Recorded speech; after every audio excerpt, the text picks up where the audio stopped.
Before we went to the schoolhouse, that's all we do is Easter. We knew the meaning of it. We done got a little, some of them got a little bougie. We got bad and bougie. And y'all won't even say happy birthday, happy born day. I said, look at that happy born day. Happy birthday. Don't get too saved that you're so spiritual minded that you know earthly good. This is the Sunday that is resurrected, but we still know it's Easter, amen. So don't be on Facebook talking about it's resurrection. Yes, it's Resurrection Sunday for Jesus, but it's Easter for us. As long as you know the meaning of it, amen. So we thank God that whether it's Easter, Resurrection Sunday, it's the morning he got up.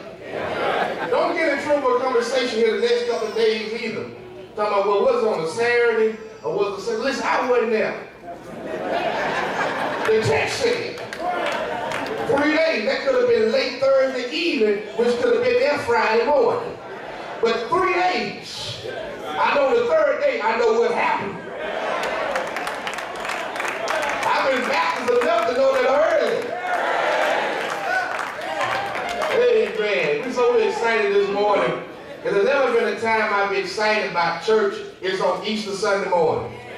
Because Sister Walker, I see some folks I ain't seen since last Easter. How y'all doing? Welcome back. Amen. Amen. I'll tell y'all, bring them babies to church every Sunday. Bring them babies to church every Sunday. They did an awesome job this morning in our Easter program. Let them practice speaking in church. Before I had a communication class in college, I had to speak on Sunday mornings. I used to learn poems like Heaven Grocery Store and recite the 23rd Psalm, say the 23rd Psalm. I learned all this stuff in church. Before I could stand before hundreds and 20 and 50 people, I learned how to talk in Sunday school. I look at people at Dr. Kegler and that stand and speak on behalf of the board of the assistant superintendent. Many of you people here in Sister Culler that was the former city manager. A lot of you in your office and position, you started speaking in church. And our kids build up confidence with speaking in church. I look at little Madison this morning, when she got that microphone, I said, she ready to go.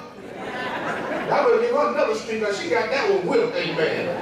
And kids that get a chance to speak in church, they have a better disposition when it comes to speaking in public in society.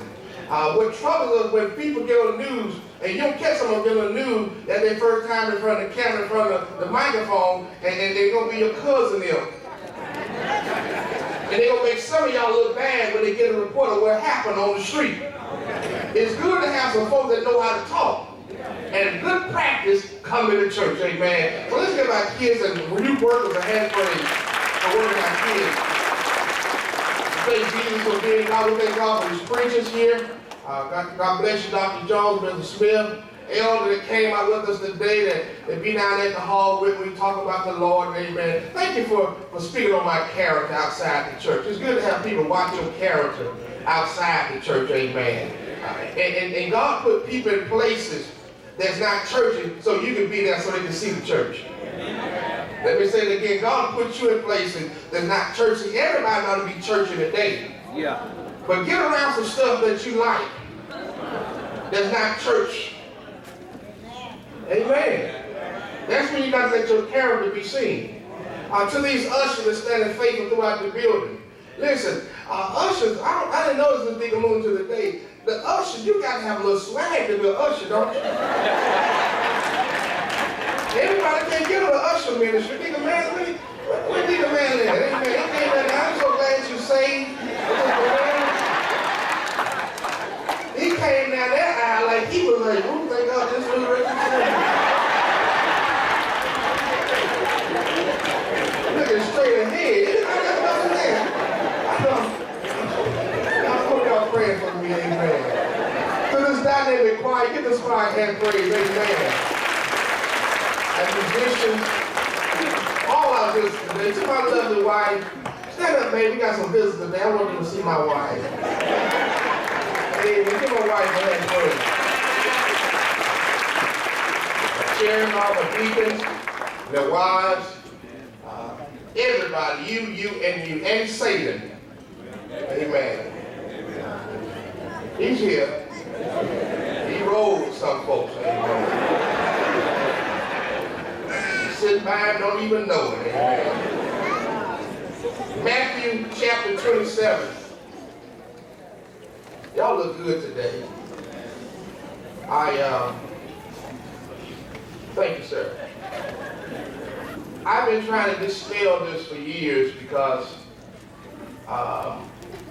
Easter is really not about dress. And I have pastored folks that weren't always able to get a new outfit for them or their children on Sunday morning. And I know it's customary to dress nice for church, but if you don't have a new suit or a new dress, understand that that's not the meaning of Easter no way. Amen. Amen. Because it is not about an Easter bunny. It's not about eggs. It's not even about those oxtails waiting at home when you get there.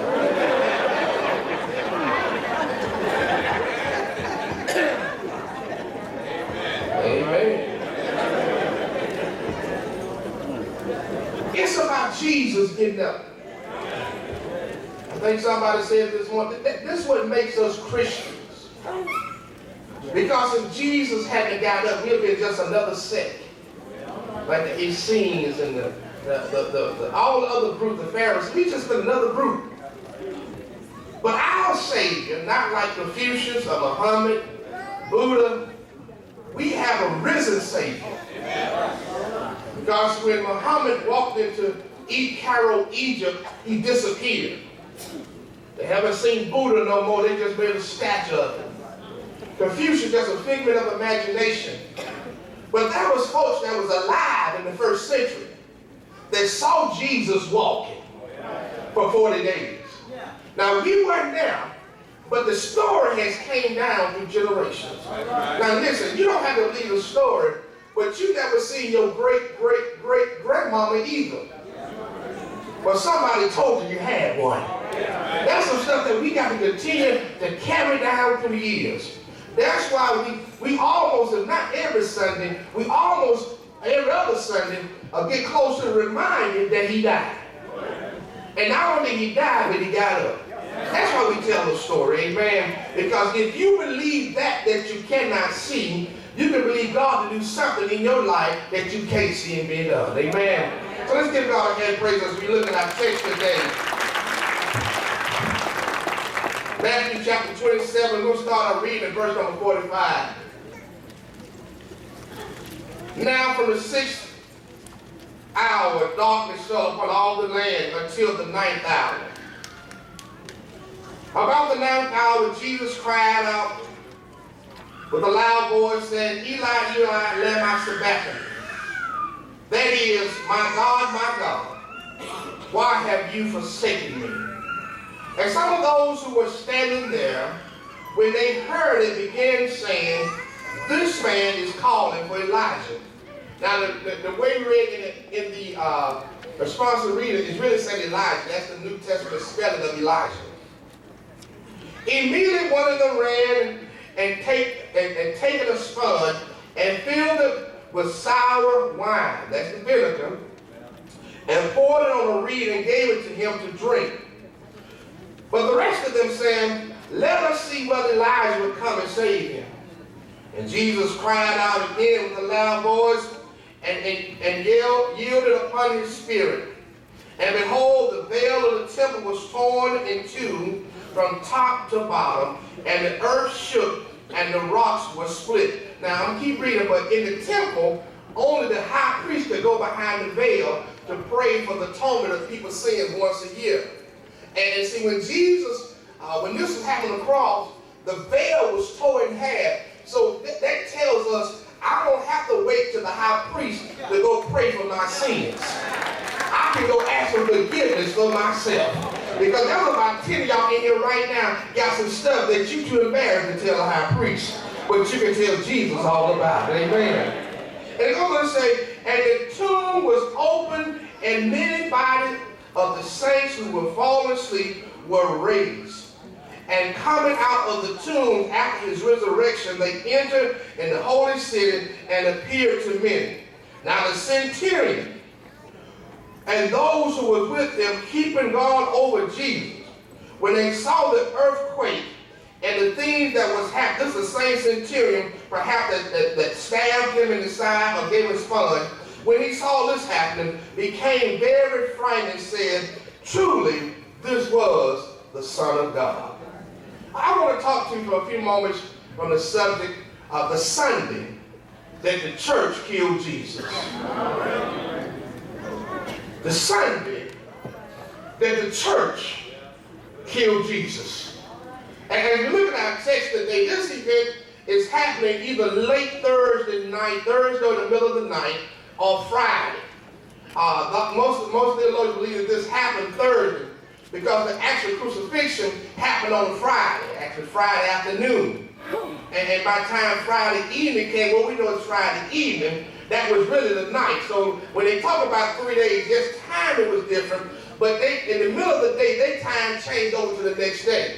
How we go from AM to PM, they go from one day to the next day. They were on 9-month calendar. So this happened, a lot of this happened on Thursday. But here as Jesus here is on the cross, this happened on Friday, but when I compare the text and mirror believers today all across the world, we don't just kill Jesus on Friday. But I believe in my spirit when I look at some folks that come to church and leave hurt on Sunday morning. They left wounded and hurt because they killed Jesus on Sunday morning. What are you trying to say, Reverend? I'm trying to say, when we make God a lie, because Jesus said, I am love, and people see us in the church on Sunday morning, perhaps displaying everything but love, we kill Jesus. We are just as guilty as the Roman soldiers that put the nails in his hand when we fight against one another, when husbands and wives cannot get along, when children are disrespectful to their parents, we're killing Jesus. Because we're not just churchy or Christians on Sunday morning, but we churchy and Christians should be on the job Monday through Saturday night. And you got to understand, we kill Jesus when we speak in tongues on Sunday, but can't speak to folks in Walmart. We kill Jesus. When we kill Jesus, we tell people, I love you and I'm there for you, but as soon as I need some food in my house, we begin to make an excuse and we say, well, I would do it for you, but I helped you last time. We killing Jesus. When our young people that don't know any much about God, just glad to be in the number, one time they're not dressed like we dress. Perhaps they didn't have a baby out of wedlock and you forgot about all the babies you had before you got married. We killed Jesus because God is not mad at the sin. God is not mad at the baby, he's just mad at the sin. We killed Jesus. When we see our boys with saggy pants, and listen, that's just a fad. You had some fads when you were coming up too. Instead of ridiculing them and kicking them out the church, show them some love, because it was love that brought every one of us in here. And don't you know we can kill Jesus? I know you don't have tattoos on your body and you talk about it, God speaks against in the Old Testament, but if you really use it from a hermeneutical standpoint, in the Old Testament, they talked about marks on the body because the marks on the body identified you with some type of pagan god. If I put my name on my arm, does not mean I love some other God. I just got my name on my arm, and some people get stuff on them, don't even know what it says. That's not a reason to put them out the church. We can kill Jesus because folks don't shout like we shout. Because we don't run around like you run. We don't praise like you pray. You don't know what God has done for me on the inside. And I just come to church to give God a praise. And you mean to tell me I can't sit in this seat because you've been here 30 years? Listen, I'm going to leave and go somewhere else. You're killing Jesus. And I believe I begin to understand, Dr. Jones, there are several reasons. I'm going to just hit a few why we killed Jesus on Sunday. And when we deal with this crowd here, how they killed Jesus on that Friday. Many of us killed Jesus, one, because of our personal failures.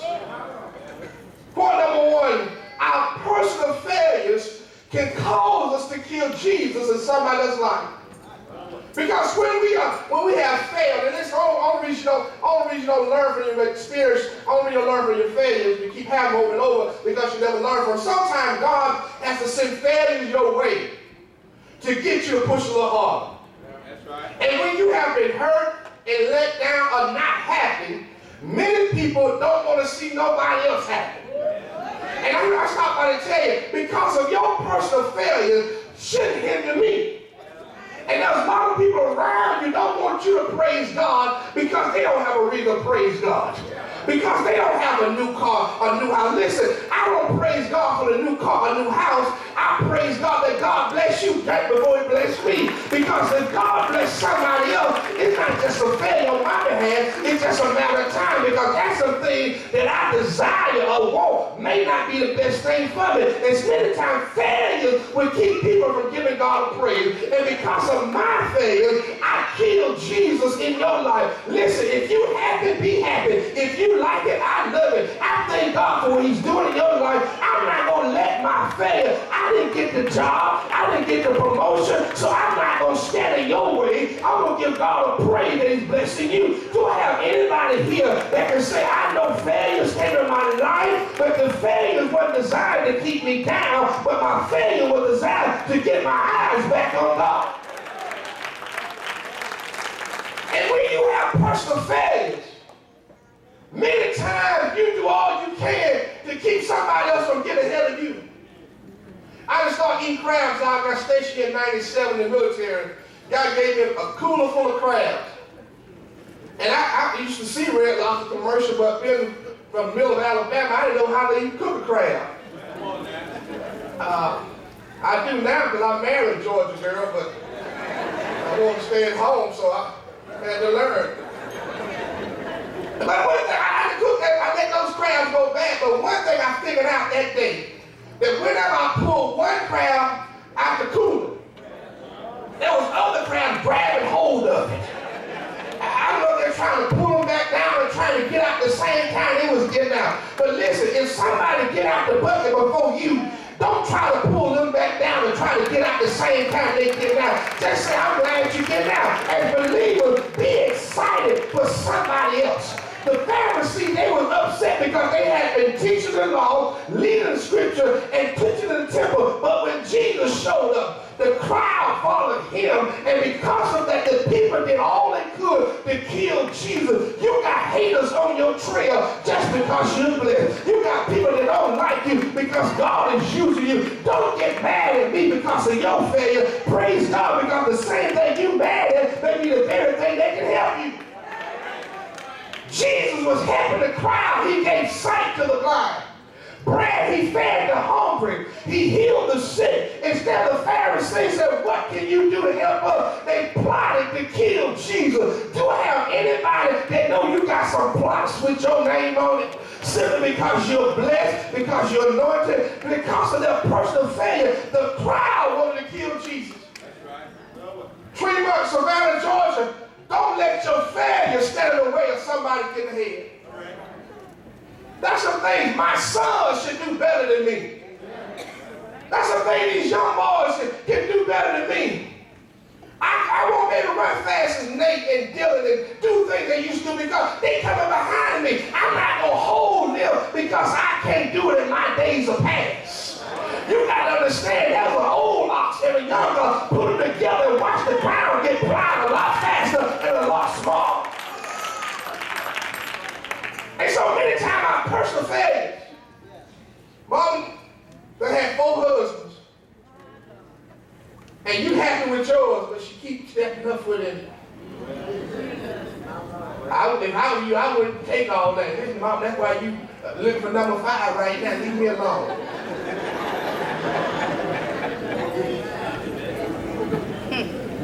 I'm ready to see something come back. Daddy didn't go to college. Daddy didn't come see your daddy didn't get them all this. And so he said, you need to go lay bricks because listen, Daddy, laying brick days is good, but if I don't have to lay bricks. You got to understand because of your personal faith. And see, sometimes we hold people back based on what our mistakes in life. Easter Sunday morning is not a time to kill somebody to drink. Easter Sunday morning is not a time to kill somebody to faith. Easter time is not a time to kill Jesus. Not only our personal failures, but we kill Jesus with our personal fixations. When we have a fixation, we stuck on it. God had to really deal with me because there were certain things that I had a problem with. And I felt myself dealing with that more than other stuff. And the Lord said, Reverend, it's not just homosexuals in your church, but you got adulterers too, so don't just get fixated on one thing. And you see, we get fixated on one thing, so don't just think it's just adulterers in here. There's some liars in here too. But I don't think there's some liars, but there's some backbiters up in here. There's some people lying their taxes in here. There's some people that steal on the job and just bring ink pens home and say, I got from them. They're stealing. But we can get fixated on one thing and then one thing bothers. No, I know you don't like short dresses because you can't wear short dresses. But leave the short dresses well alone. Just don't put them on the front row. I don't want to mess up Dr. Jones and Minister Smith.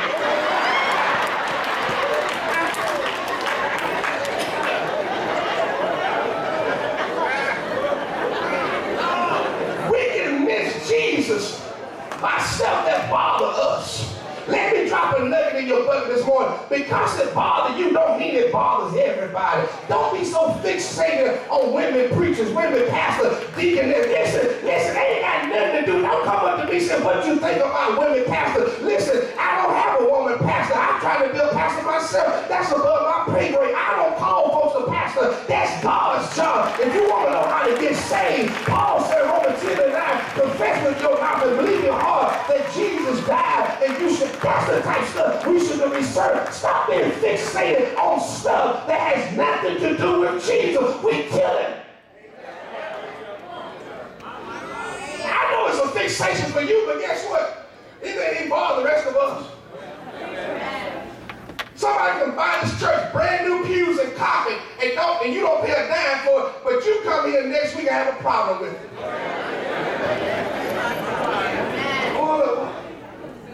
We got green carpet in here when we voted. Somebody just paid $60,000 for new carpet pews, and you concerned about a vote.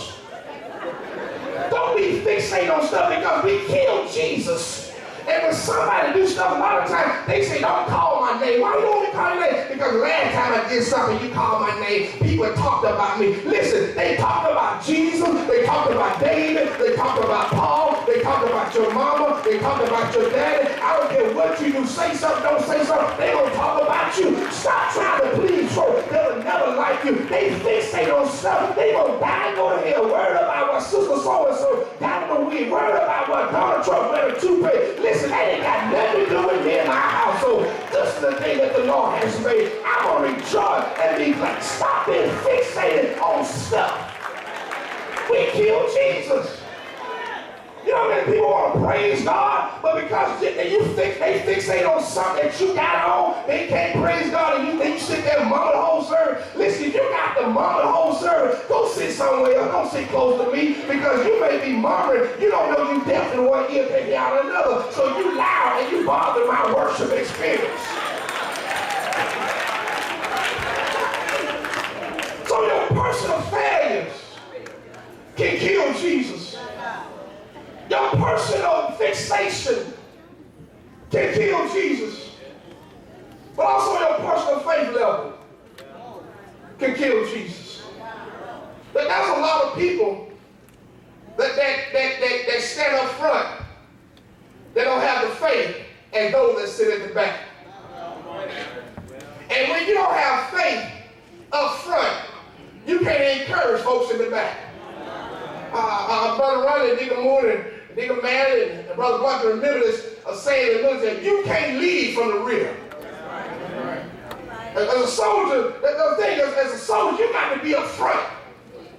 Leading up front, you got to have faith. I'm not just talking about any faith, but you got to have enough faith that if God says speak to the mountain, the mountain shall be moved. The Pharisees, the Sadducees, the high priest, and the scribe didn't have the faith that God could send a Messiah riding a donkey. They looked for him on a stallion. They looked for him for a great army. Listen, God don't have to make a lot of noise to do some great things. You got to have enough faith that God said it can be done. And when you have the lack of faith, if you're looking at the dollars, you're looking at the number of people, you'll never trust God by way of faith. But when you have the faith of a mustard seed, your situation can say no, but God can say yes. When you have enough faith in your life, it looks bad, but God will turn your bad days into good days. Do I have anybody in here say, I didn't have an education, but I had faith. I didn't have $1,000, but I had faith. I didn't have friends or family on my side, but I had faith. And when you have faith in your life, you can get people to come close to Jesus, and they'll think you got $1,000 in your pocket. Tell them, I don't have a lot of stuff, but I've got a lot of faith. And when I have faith, God will do things greater than I could ever imagine.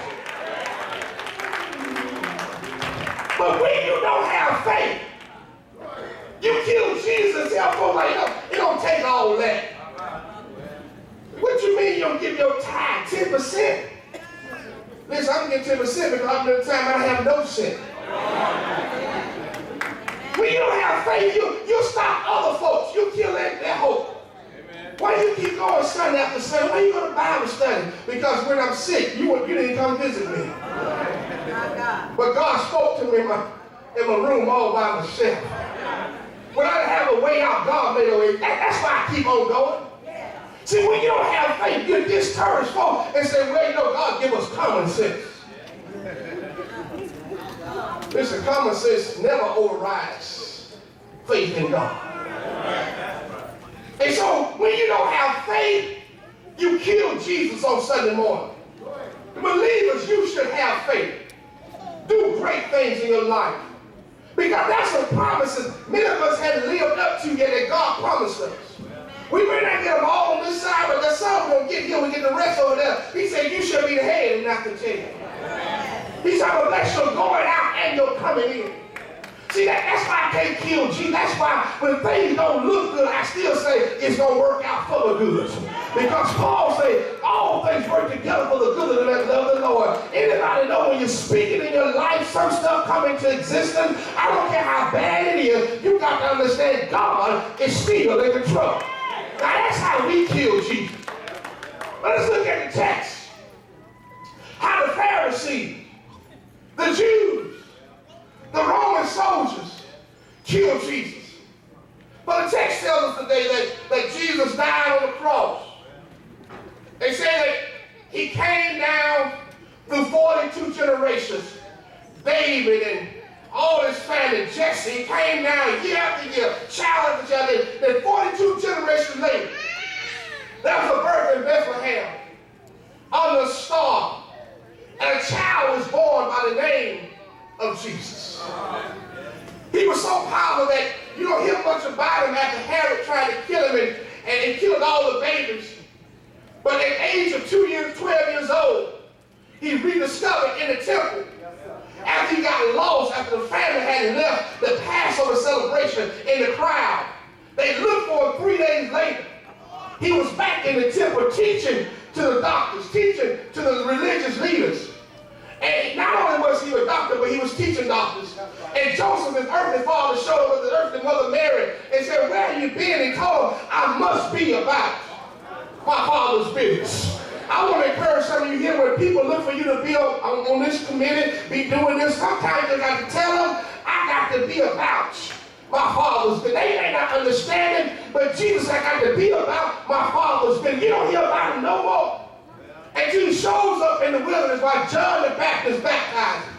His cousin John, that was born 6 weeks after him, he baptized him, and the heaven opened up and said, this is my son in whom I'm well pleased. And he baptized him there in the water there. And John, he said, I'm your forerunner. I've already been telling them about you. You just take on up from here, Jesus. I wish I had somebody here saying, till Jesus show up, I'm going to be the forerunner. I'm going to tell him that he's a way maker. I'm going to tell him that he's a provider. I'm going to tell him that he's a battler. Until Jesus show up, I'm going to tell him that he'll fight. That's what John the Baptist did. And Jesus, for 3.5 years, From that point on, he healed folks. He opened blinded eyes. He raised the dead. He healed Roman leaders. Daughter, don't you know it doesn't matter how good you can be to folks. Some folks will still treat you like dirt.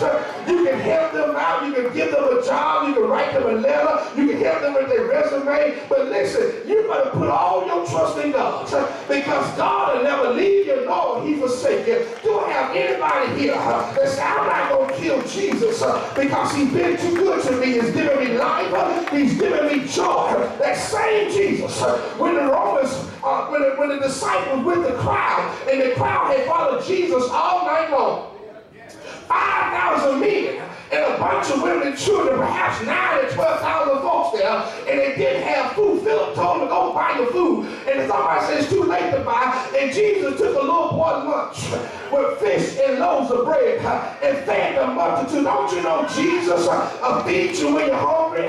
He'll be bread for the hungry, water for the thirsty. And don't you know when they killed Jesus, there was no crowd of folks there to say don't kill him, but the same folk that he fed was there to say crucify him. I want you to understand, believer, when people can shout Hosanna on Sunday, on Thursday, on Sunday, the same crowd that pats you on the back may be the same crowd that stabbed you in the back. So don't be dismayed. No, God is still in control. Jesus loved them so much that he didn't let it stop there or stop him from blessing folk. When Jairus' daughter was sick, dying, he healed Jairus' daughter. The lady that had been bleeding for 12 long years, he stopped the blood.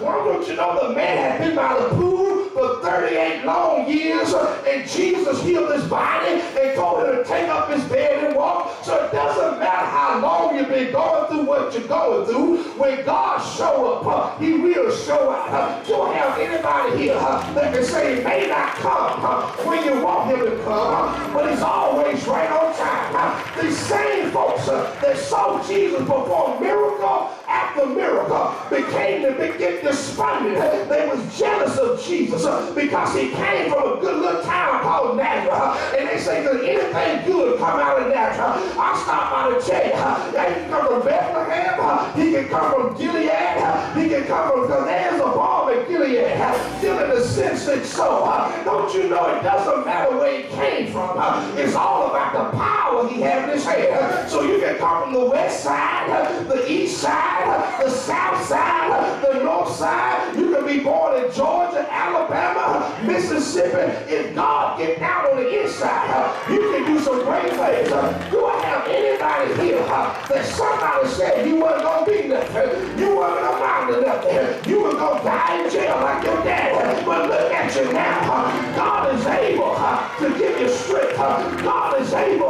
They said you weren't going to do nothing because you had a child. You don't raise your babies and didn't get not one child support check. God will make a way out of nowhere. You don't have anybody in the building that know instead of killing Jesus, we should give him a praise because they already killed him one time. Why did they kill him? They killed him because they were jealous. They killed him because of personal failure. They killed him because of lack of faith. They killed him because of their fixation. The Pharisee was fixed on the law. Every now and then you got to bend the law. Don't you know sometimes the speed limit say 50 miles per hour, but when I pass you on the road, you're not going 50 miles an hour because sometimes you're in a rush. What are you trying to say? Sometimes God is in a rush to bless you. Do I have anybody here? No, because God was in a rush to take you through what you're going through. You have to cry more than everybody else. He said, take your tears and turn them into joy. That's why they killed Jesus. So don't feel like you in this thing all by yourself. If they killed Jesus, they'll talk about you. If they kill Jesus, they'll scandalize your name. If they kill Jesus, they'll lie on your children. If they kill Jesus, they'll lie on your spouse. Do I have anybody here? No, I'm not in this thing by myself. But the same way God took care of his son Jesus, that's enough for you to shout and say he'll take care of me.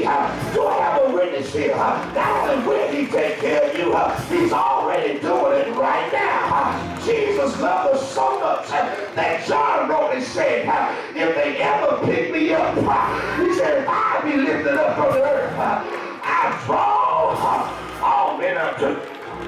They messed up when they put him on the cross. He laid down on the cross, but they lifted him up with the cross on his back. They whipped him, they spit on him, they talked about him, but he didn't stop there. Do I have a witness here? And sometimes you just got to lift him up. They beat him all night long. He stood there and he never said a mumbling word. They took him to Caiaphas. He didn't say a word. They took him to Herod. He didn't say a word. He took him to Pilate. He still didn't say a word. See, when you got God on your side, you ain't got to say a word. God will speak for you. Don't have anybody here know that God will fight your battles.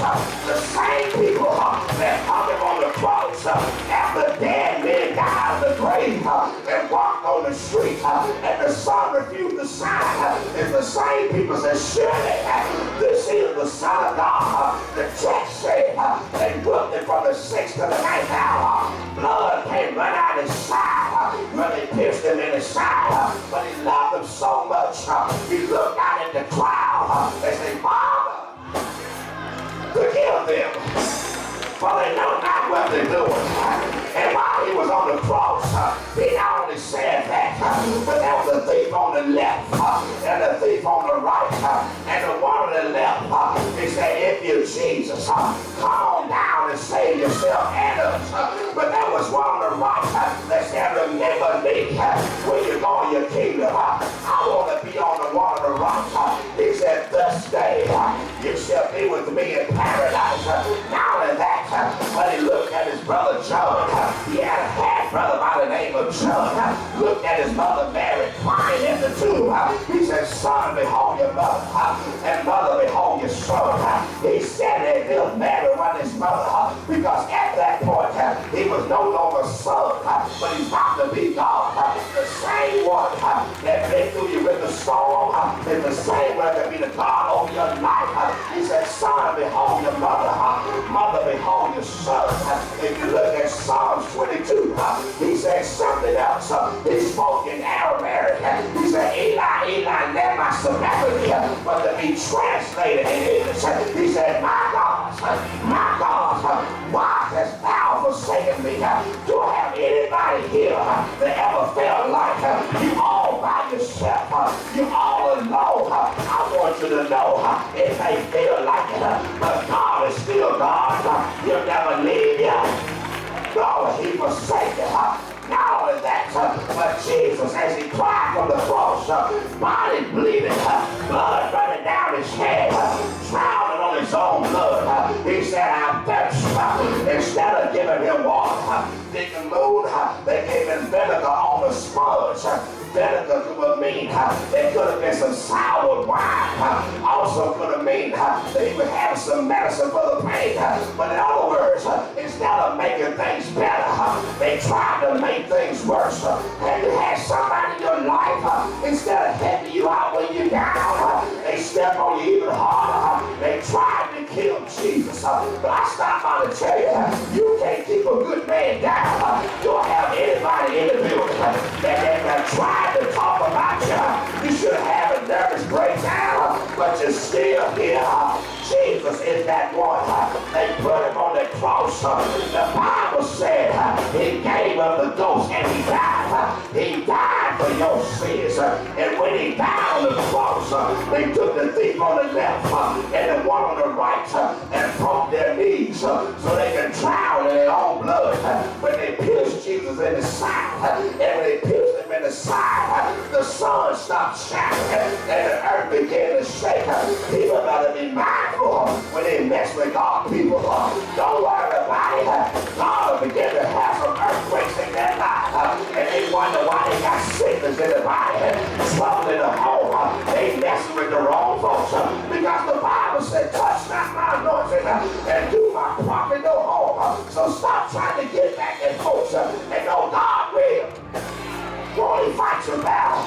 The Bible said, when he died, Nicodemus came to Pilate and said, Pilate, can I give him a decent burial? And he went to Joseph of Arimathea, and they took him on the cross, and they put him in the grave, and he stayed there all night Friday night, stayed there all day Saturday, and all night Saturday night. But the good part here is that early on Sunday morning, Jesus got up with all power in his hand. So whatever you're going through today, don't kill Jesus, but lift him up. Don't talk about him, but say, God, if you got it with him, I'm getting ready for you to do it for me. Do I have anybody here? See, I won't get him this Sunday because it's been too good to me, and I'm going to give him a praise. Do I have anybody in the building that got a reason to give God a praise because God has been generous?